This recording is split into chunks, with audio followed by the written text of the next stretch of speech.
Good morning, सुप्रभात, वंदे मातरम विद्यार्थी मित्रों। मैं आनंद सर अपने YouTube channel make account easy with Anand sir में आपका हार्दिक स्वागत करता हूं। दोस्तों, हम लोग स्टेट पार्ट 1 पूरा कर चुके हैं और स्टेट पार्ट 2 ये हमने स्टार्ट किया है, जिसमें हमने पार्ट 4 लक्ष्य, जिसके लगभग 3 या 4 वीडियो के माध्यम से सबसे पहले वीडियो में हमने लक्ष्य जो चैप्टर है वो लक्ष्य का अर्थ क्या होता है, उसके बाद अलग अलग 3-4 थियरी के टॉपिक को हमने सीखा था। एक बार मैं कोशिश करूंगा कि 1 से 2 मिनट में आपको अभी तक पढ़ाए गए टॉपिकों को रिवाइज करवा दूं और फिर आज के टॉपिक में हम आगे का अभ्यास करेंगे। तो सबसे पहले वीडियो में दोस्तों मैंने आपको लक्ष्य के बारे में बताया था कि लक्ष्य का क्या अर्थ होता है। तो ज्ञात मूल्यों की सहायता से अज्ञात मूल्य प्राप्त करने की जो विधि है उसी को लक्ष्य कहते हैं। यानी जो मूल्य हमें पता नहीं है, अज्ञात है, उन मूल्यों के आसपास के ज्ञात मूल्यों की सहायता से उस अज्ञात मूल्य का अनुमान प्राप्त करना, उसी को कहते हैं लक्ष्य। लक्ष्य के बाद था वास्तविक रेखा। वास्तविक रेखा किसे कहते हैं? तो वास्तविक संख्याओं को दर्शाने वाली रेखा को वास्तविक रेखा कहते हैं। वास्तविक रेखा के बाद था अंतराल। दो वास्तविक संख्याओं के बीच के वास्तविक संख्याओं के समुच्चय के समूह को हम अंतराल कहते हैं। किसी भी दो वास्तविक संख्याओं के बीच के सभी वास्तविक संख्याओं के समुच्चय के समूह को कहते हैं अंतराल। अब अंतराल में भी 4 अलग अलग प्रकार थे: संवृत अंतराल, विवृत अंतराल, संवृत विवृत अंतराल और विवृत संवृत अंतराल। इन चारों अंतरालों में दोस्तों एक कॉमन लाइन था। सबसे पहला लाइन कि ए यह उपसमुच्चय हो आर का, यानी वास्तविक संख्या का, बी यह उपसमुच्चय हो आर का तथा ए छोटा हो बी से। ये चारों के चारों में ये कॉमन लाइन था। अब पहला वाला जो था संवृत अंतराल, उसमें क्या बताया गया था कि ए बी तथा ए बी के बीच के सभी वास्तविक संख्याओं के समुच्चय के समूह को हम संवृत अंतराल कहते हैं, जिसको बड़े कोष्ठक की सहायता से दर्शाते हैं।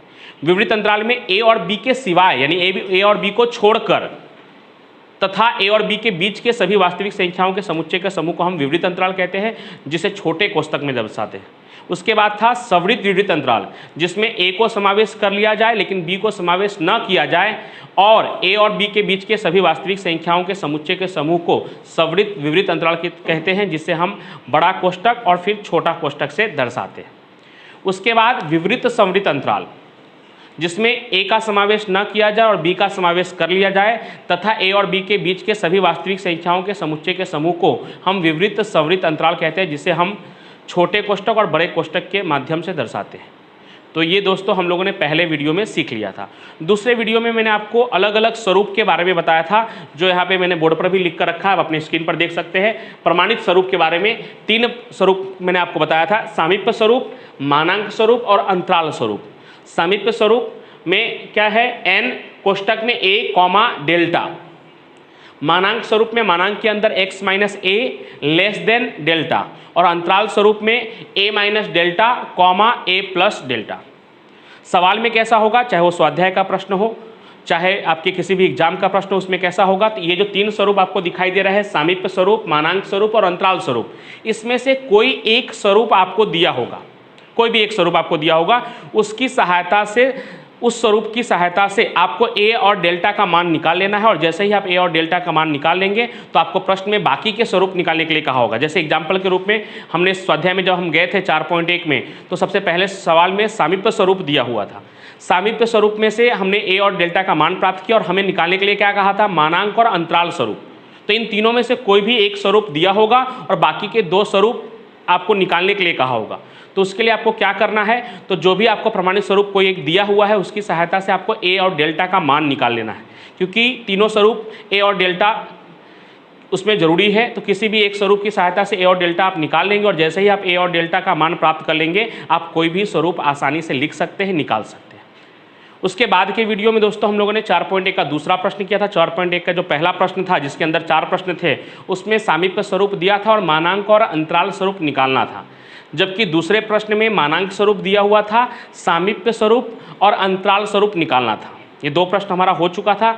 आज के वीडियो के माध्यम से दोस्तों हम बाकी के प्रश्नों को हल करेंगे। तो जो तीसरा प्रश्न है आपके स्वाध्याय में, उसमें अंतराल स्वरूप दिया हुआ है और बाकी के 2 स्वरूप सामीप्य स्वरूप और मानांक स्वरूप ज्ञात करना है। तो हमें कैसे मालूम पड़ेगा कि अंतराल स्वरूप दिया हुआ है? तो या तो लिखा होगा या उस स्वरूप को देखकर हमें पहचानना होगा, या फिर दूसरा भी तरीका है, अगर प्रश्न में उन्होंने सामीप्य और मानांक स्वरूप आपको निकालने के लिए कहा है, इसका मतलब स्वाभाविक सी बात है कि जो स्वरूप दिया होगा वो कौन सा स्वरूप दिया होगा? अंतराल, क्योंकि 3 ही स्वरूप है, 2 तो आपको ही निकालना है।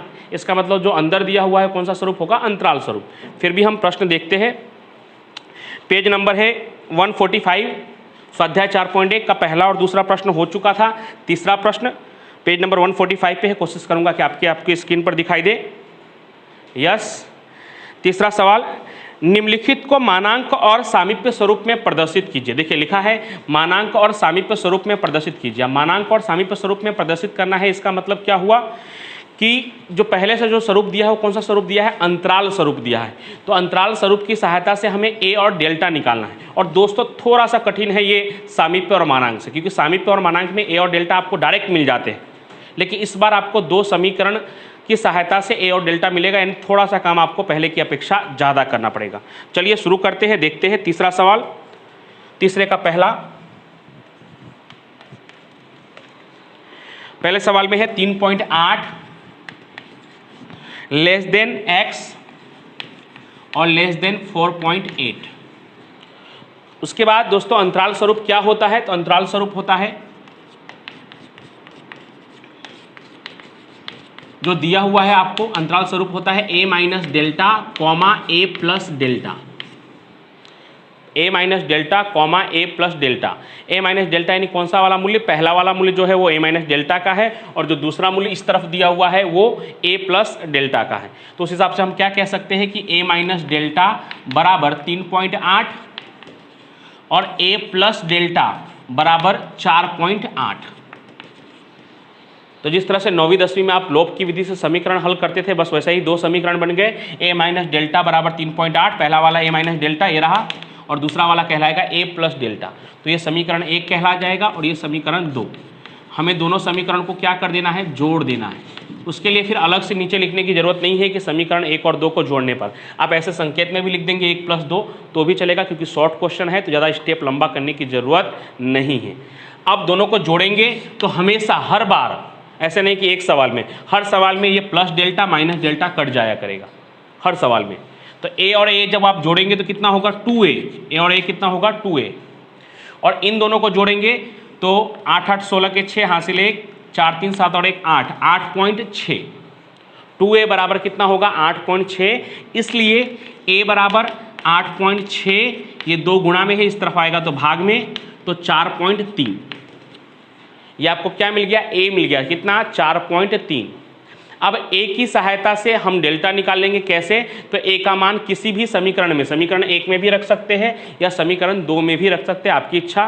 तो डायरेक्ट लिख रहा हूं मैं, समीकरण 1 क्या था आपका, a माइनस डेल्टा बराबर 3.8 में a बराबर 4.3 रखने पर, डायरेक्ट पूरा समीकरण भी लिख दिया है कि a माइनस डेल्टा बराबर क्या था 3.8, समीकरण 1 था, उसमें a बराबर 4.3 का जो मान हमने निकाला है वो रखने पर, क्यों रखने पर, क्योंकि वो a का मान रखने पे हमें किसका मान मिल जाएगा, डेल्टा का मान मिल जाएगा।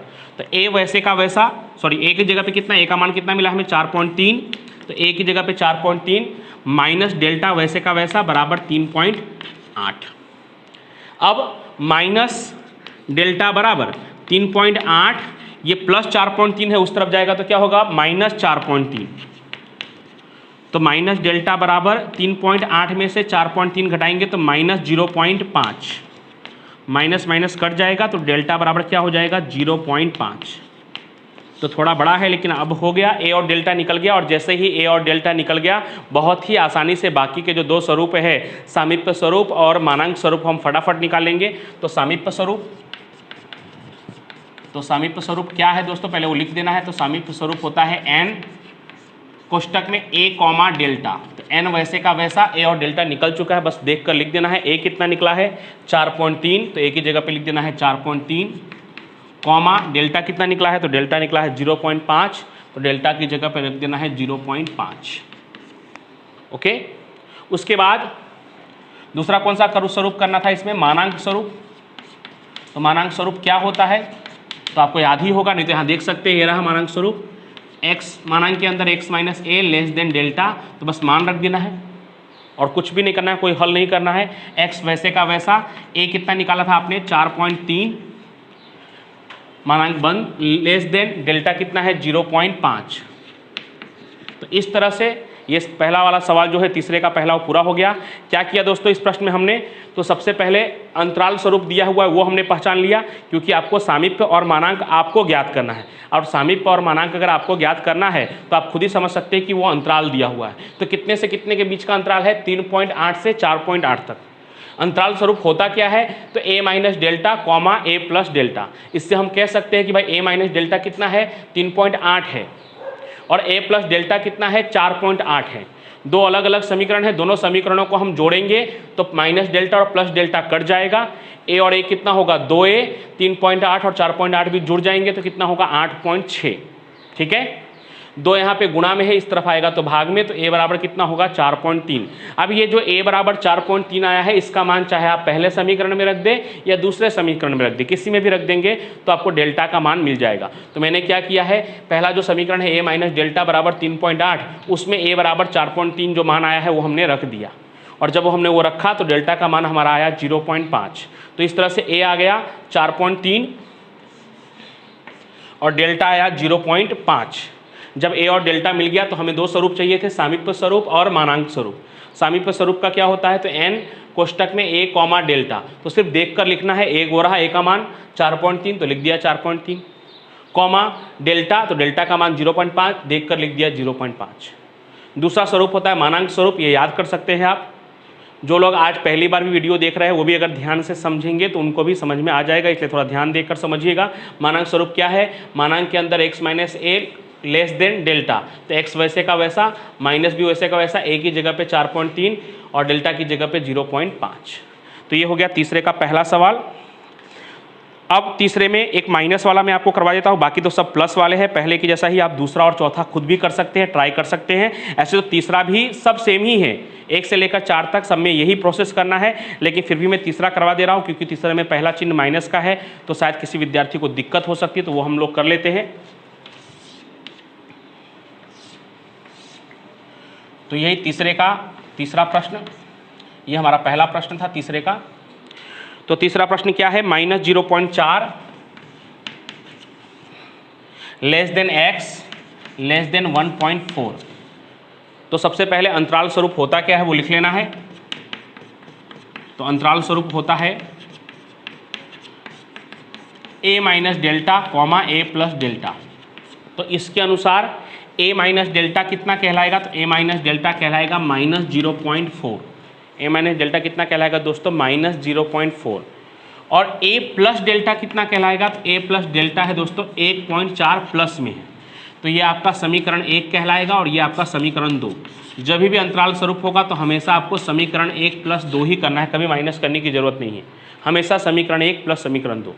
एक बार काम करेंगे वैसा तो हमें शायद नहीं आएगा, लेकिन 2-3 बार अगर रिपीट काम वही करना है तो हमें याद ही रह जाएगा कि हमें ऐसा करना है। और हमेशा जब भी इन दो समीकरणों को जोड़ेंगे तो माइनस डेल्टा और प्लस डेल्टा हमेशा कट जाया करेगा, और हमेशा ही आपका a और a कितना आया करेगा, 2a। बस हाँ, यहाँ फ़र्क है, यहाँ कभी कभी जोड़ने का भी, यानी दोनों के दोनों प्लस में होंगे तो जोड़ने का भी हो सकता है। अब एक का चिन्ह माइनस में है और एक का चिन्ह प्लस में है तो घटाने का हो सकता है। बस यहाँ पे ही थोड़ा डिफरेंस हो सकता है, बाकी यहाँ पे हमेशा डेल्टा डेल्टा कटा ही करेगा और हमेशा 2a ही आएगा तीनों ही सवाल में। बस यहाँ पे ध्यान रखना है कि यहाँ माइनस 0.4 है और यहाँ प्लस 1.4 है, तो इतना तो आप भी समझते हैं। 1.4 में से 0.4 घटाएंगे तो कितना आएगा, एग्जैक्ट 1 आएगा। अब a बराबर 1/2, 2 उस तरफ जाएगा तो भाग में आएगा, तो 1/2 यानी 0.5 भी कह सकते हो या 1/2 लिख कर भी आप छोड़ सकते हो। तो a का मान कितना आ गया, 0.5। अब क्या करना है, a का मान जो 0.5 आया है उसे किसी भी समीकरण में, चाहे वो पहला समीकरण हो चाहे दूसरा समीकरण है, किसी भी समीकरण में आप रख सकते हैं। तो a माइनस डेल्टा बराबर माइनस 0.4 जो पहला समीकरण है उसमें a बराबर 0.5 रखने पर, तो a माइनस डेल्टा कितना है, माइनस 0.4, उसमें a का मान हमने निकाल लिया है 0.5 माइनस डेल्टा बराबर माइनस 0.4। अब माइनस डेल्टा बराबर माइनस 0.4 तो है ही, ये 0.5 उस तरफ जाएगा तो ये भी क्या हो जाएगा, माइनस में 0.5, माइनस माइनस दोस्तों क्या हो जाएगा, जुड़ जाएगा। तो माइनस डेल्टा बराबर -0.4 और माइनस 0 पॉइंट जोड़ेंगे तो क्या हो जाएगा -0.9, माइनस माइनस कट गया, डेल्टा बराबर कितना आ गया 0.9। अब ए और डेल्टा का मान हमने ज्ञात कर लिया है। तो ए और डेल्टा का मान ज्ञात करने के बाद हमें कौन कौन सा स्वरूप चाहिए, सामीप्य स्वरूप और मानांक स्वरूप। तो सामीप्य स्वरूप क्या होता है, सामीप्य स्वरूप तो n ए कॉमा डेल्टा आपको यहाँ भी दिखाई दे रहा होगा, ऊपर मैंने पहले ही आपको वीडियो की शुरुआत में ही बताया तीनों स्वरूप के बारे में। तो सामीप्य स्वरूप दिखाई दे रहा है n कोष्टक में ए कॉमा डेल्टा, जो हमने यहाँ से प्राप्त कर लिया है। फिर से मैं एक बार रिपीट कर दे रहा हूँ, दो अलग अलग समीकरण थे, दोनों समीकरणों को हमने क्या किया है, जोड़ा है। तो डेल्टा और डेल्टा कट गया, ए और ए क्या हो गया 2a माइनस 0.4 और प्लस 1.4 जोड़ेंगे दोस्तों। तो 1.4 में से 0.4 घटाएंगे तो प्लस का 1 आएगा, 2 यहाँ पे गुना में है उस तरफ जाएगा तो भाग में, 1/2 करेंगे तो कितना होगा 0.5। अब ए का मान 0.5 निकला है, उसे किसी भी समीकरण में रख सकते हैं, पहले में भी रख सकते हैं, दूसरे में भी रखकर चेक कर लीजिएगा, वो भी सेम ही आंसर आएगा। तो ए माइनस डेल्टा बराबर -0.4, यानी जो पहला समीकरण है उसमें ए का मान 0.5 रखा है, तो ए की जगह पे 0.5 माइनस डेल्टा बराबर -0.4। अब प्लस 0.5 है, उस तरफ जाएगा तो क्या होगा -0.5 होगा। पहले से ऑलरेडी -0.4 वहाँ पे था ही, -0.4 और -0.5 को जोड़ेंगे तो आपको पहले से ही सिखाया है, माइनस माइनस क्या होता है प्लस, लेकिन चिन्ह माइनस का ही रहेगा। 5 और 4 9, 0.9 माइनस डेल्टा बराबर -0.9, माइनस माइनस कट जाएगा, यानी डेल्टा बराबर क्या होगा 0.9। यही काम थोड़ा यहाँ तक ही थोड़ा टफ है, उसके बाद एकदम आसान है, सिर्फ देख कर लिखना है। वो भी आज के वीडियो में जो हम अंतराल स्वरूप की सहायता से सामीप्य और मानांक निकाल रहे हैं, इसलिए बाकी सामीप्य की सहायता से या मानांक की सहायता से जो हम बाकी के स्वरूप प्राप्त किए हैं वो एकदम ईजी था। आज थोड़ा टफ है, तो आज आप अच्छी तरह से देखेंगे तो मालूम पड़ जाएगा। चलिए अब मान रख देना है, n वैसे का वैसा, a निकला है 0.5 और डेल्टा निकला है 0.9, सिर्फ मान ही रख देना है। उसके बाद मानांक स्वरूप, तो मानांक स्वरूप क्या होता है दोस्तों, तो मानांक स्वरूप, मानांक के अंदर x माइनस ए लेस देन डेल्टा, तो x वैसे का वैसा, a की जगह पे 0.5 मानांक बंद, डेल्टा की जगह पे 0.9। तो इस तरह से आपके स्क्रीन पर जो दोस्तों आपको सवाल दिखाई दे रहा है वो 4.1 का तीसरे का पहला और तीसरा सवाल मैंने आपको करवाया है। अब हमने जो पहला सवाल किया है उसी की तरह सेम टू सेम दूसरा और चौथा है वो आप पूरा कर सकते हैं, और साथ ही साथ उदाहरण नंबर 4 को पूरा कर सकते हैं। तो आज के लिए जो होमवर्क है, होमवर्क के रूप में आप क्वेश्चन नंबर तीसरे का दूसरा और चौथा, पहला और तीसरा मैंने आपको करवाया है, दूसरा और चौथा कर सकते हैं, और उदाहरण नंबर 4 को होमवर्क के रूप में कर सकते हैं। नेक्स्ट वीडियो में बाकी के जो 3 सवाल बचे हुए हैं 4.1 में, चौथा, पाँचवा और छठा, वो मैं आपको नेक्स्ट वीडियो में करवाऊँगा, और नेक्स्ट वीडियो में हमारा ये 4.1 स्वाध्याय 4.1 पूरा हो जाएगा। Thank you so much.